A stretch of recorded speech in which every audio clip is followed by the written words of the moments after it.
నమస్కారం అండి. నేను doctor Ratnakar, consultant orthopaedic surgeon, Apollo Hospitals, Hyderabad. చాలామందికి ఈ కాలంలో తరచుగా వినే పదం నీ రీప్లేస్మెంట్ చేయించుకున్నాం. దానివల్ల చాలామందికి అపోహలు ఉంటాయి. ఇప్పుడు ఇంకా రోబోటిక్ నీ రీప్లేస్మెంట్ అని చాలామంది వింటూనే ఉంటున్నారు తరచుగా. దానివల్ల ఏంటి, రోబో చేస్తుందా, లేకపోతే డాక్టరే చేస్తాడా, దానివల్ల ఏమైనా ఫలితం మారిపోతుందా, ఏంటి లాభం నష్టం అని తర్జన పడుతూ ఉంటారు. రోబోటిక్ నీ రీప్లేస్మెంట్ అన్నది ఆర్టిఫిషియల్ ఇంటెలిజెన్స్ అంటాం. ఇంతకుముందు ఉన్నదాన్ని సొఫిస్టికేటెడ్, ఇంతకుముందు కంప్యూటర్ నావిగేషన్ వాడి. రోబోటిక్ అంటే ఏమీ లేదంటే ఒక మనిషి కాదు, ఒక కంప్యూటర్ అనుకోండి. మనం పేషెంట్ యొక్క ఇన్ఫర్మేషన్, రోగి యొక్క ఇన్ఫర్మేషన్, అంటే మోకాలు ఎలా అరిగింది, ఏ షేప్లో ఉంది, ఎటువంటి ఆకారంలో ఉంది, ఈ ఇన్ఫర్మేషన్ అంతా కంప్యూటర్కి ఇస్తే అది క్రోడీకరించి మనకు ఒక క్యాలిక్యులేషన్ ఇస్తుంది. అంటే ఏ యాంగిల్లో కట్ చేసుకోవాలి, ఇలా కట్ చేస్తే ఎంతవరకు సేఫ్, దానివల్ల ఏంటంటే ఆ ఖచ్చితత్వం ఎక్కువ అవుతూ ఉంటుంది.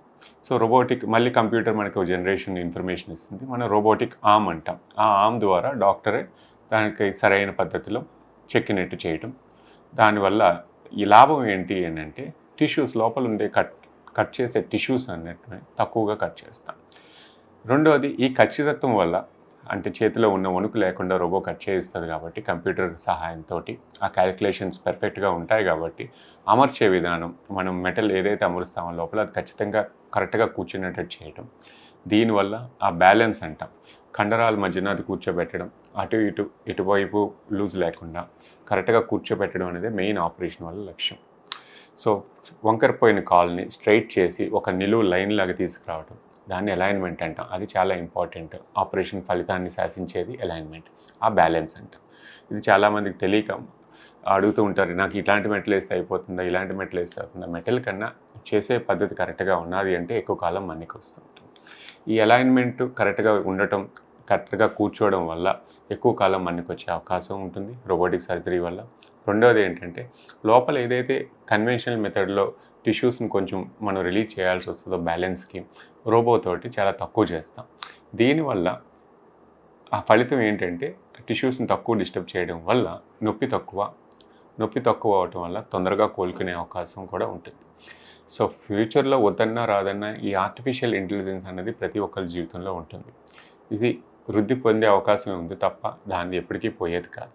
సో మన ఖచ్చితత్వం ఎక్కువ కాలం మన్నికి వస్తూ తొందరగా కోలుకునేటప్పుడు రోబో అన్నది మంచి ఫలితమే ఇస్తుంది.